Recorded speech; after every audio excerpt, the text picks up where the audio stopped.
A lot of people are hung up on the specifications between the Steam Frame and the MetaQuest because they're matching price with the features they care about. For some, a dedicated Wi Fi network and foveated streaming don't matter if the Quest is currently working for you. Today, we're doing a deep dive into the specifications so you can choose which features matter for you and if it's worth to get a more powerful headset. There are some that have said they won't do Meta just because it's Meta, but also said $1,000 isn't affordable. The Steam Frame has twice the RAM of the Quest 3, a faster chip, and a wireless dedicated dongle that completely bypasses your Wi Fi router. On paper, it shouldn't even be close. But the MetaQuest 3 is $600 and available right now. The Steam Frame? Somewhere between $900 and $1,200, and it's currently not available. So the real question isn't which one's better, it's whether Valve's spec advantage is actually worth the wait. Here's some background. The MetaQuest 3 launched in late 2023. It's been the dominant standalone VR headset for almost 3 years. It has a Snapdragon XR2 Gen 2 processor, 8GB of RAM, and costs $599. It works, and a lot of people have one. Valve announced the Steam Frame in November 2025. The hardware has already cleared US Customs and FCC filings are public. The Great On Frame game certification is live on Steam. A summer 2026 release is confirmed, but as of right now, there is no official price and no reservation date. So this is a preview comparison, not a final verdict, but there's enough on the spec sheet to make some real decisions. Let's go through the hardware. The Steam Frame's resolution is 2160 by 2160 per eye. The Quest 3 is 2064 by 2208. It's a different shape, nearly identical pixel count. I call it a wash. Both use pancake lenses and both hit 120 Hz. The Steam Frame has an experimental 144 Hz mode, but it's not a deal breaker either way.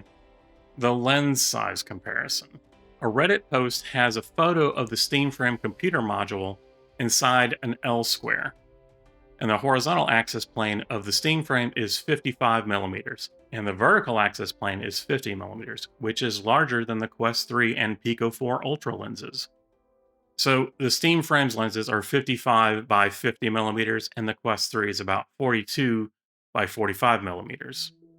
This allows to accommodate wider upper and lower IPD range, interpupillary distance, the distance between the centers of the pupils of the eyes, and the average IPS for an adult is about 62mm. So more people will be able to comfortably use the Steam Frame when compared to the Quest 3. Valve has a max IPS of 70mm, and because the eye box is so much larger, you can usually get away with your IPD not matching as much. The Steam Frame has double the RAM of the Quest 3. The Steam Frame has 16GB of LPDDR5X, and the Quest 3 has 8GB. When you're running Proton to translate x86 Windows games on ARM hardware in real time, that extra memory actually matters. For the CPU, the Steam Frame's Snapdragon 8 Gen 3 is roughly 1.5 to 2 times faster than the XR2 Gen 2 that's in the Quest 3. The performance isn't even close. For weight, the Steam Frame core is about 185 grams. The Quest 3 is 515 grams. With the battery strap, the Steam Frame gets to about 440 grams, but it's still lighter. For eye tracking, the Steam Frame has it, and the Quest 3 doesn't. Valve uses it for foveated rendering so that the headset only renders the resolution where your eyes are looking. And that's a real performance advantage. Now, where the Quest 3 wins on hardware is pass-through. The Quest 3 has full color pass-through with a depth sensor. Steam Frame has monochrome pass-through only. If you're into mixed reality or AR gaming, that's a real gap. So on pure specs, the Steam Frame is ahead, except on pass-through. Keep that in mind. The streaming dongle. This is the part that most people are underestimating. The Quest 3 does PC VR streaming through AirLink or cable. AirLink goes through your home router, and it works fine most of the time. But most of the time isn't the same as reliable. The Steam Frame ships with a dedicated 6 GHz Wi-Fi 6E dongle, You plug it into your PC and it talks directly to your headset. No router in the middle. No interference from your neighbors, and people who tested it at Valve's offices reported no perceptible lag. Meta's own CTO singled out that this dongle is something that Meta is going to learn from, and we'll probably see it in the Quest 4. If you have a gaming PC and want to play your Steam library in VR, like actually play it well, that dedicated connection is going to make a difference.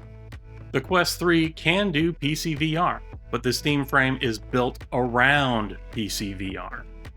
The game libraries is where the philosophy split really shows, as I talked about in my last video. The Quest 3 runs Horizon OS, which is Android-based.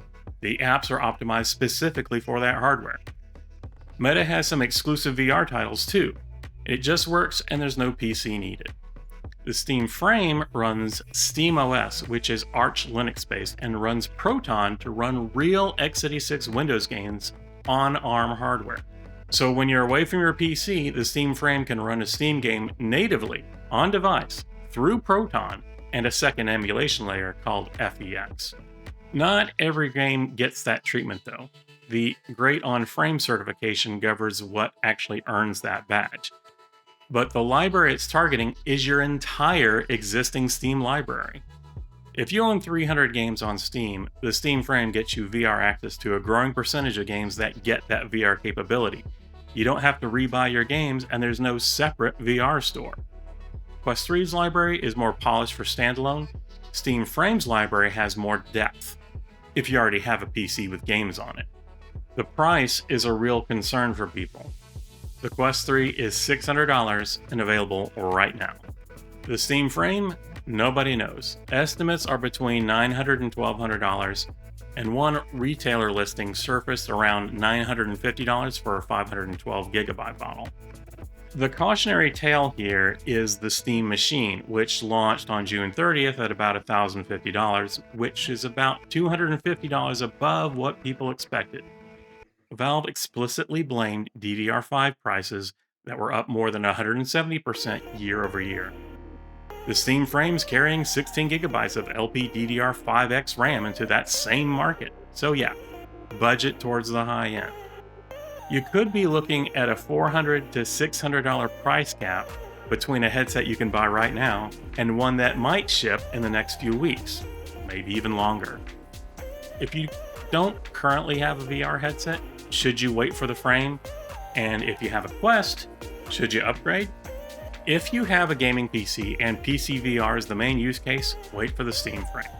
The dongle, the Steam library integration, and the RAM advantage make it a better PC VR device. Just budget for around $1,100. If you want standalone VR right now with no PC involved, the Quest 3 is $600. It's got 3 years of app development and proven hardware, and it's more polished for casual use. If mixed reality is your thing, Quest 3. Monochrome pass-through on the Steam frame is a real limitation. If you're price sensitive, Quest 3. Not even close. The Steam frame is the more powerful device, but it doesn't exist in retail yet. It costs more, and it's not going to replace the Quest 3's app ecosystem overnight. If you want to understand why Valve might actually win the VR market anyway, not on specs, but on strategy, I covered that in my last video, and the link's in the description. So like and subscribe if this was useful. I'll update this comparison once the Steam frame actually starts shipping. If you really want to wait for the Quest 4, then be prepared to wait until holiday season next year, 2027. The financial landscape will likely be different, and more companies are going to be stopping subsidizing their hardware. Expect the Quest 4 to be about the same price as the Steam frame, or even higher if it wants to compete. Again, thank you guys for watching, and I hope you're having fun.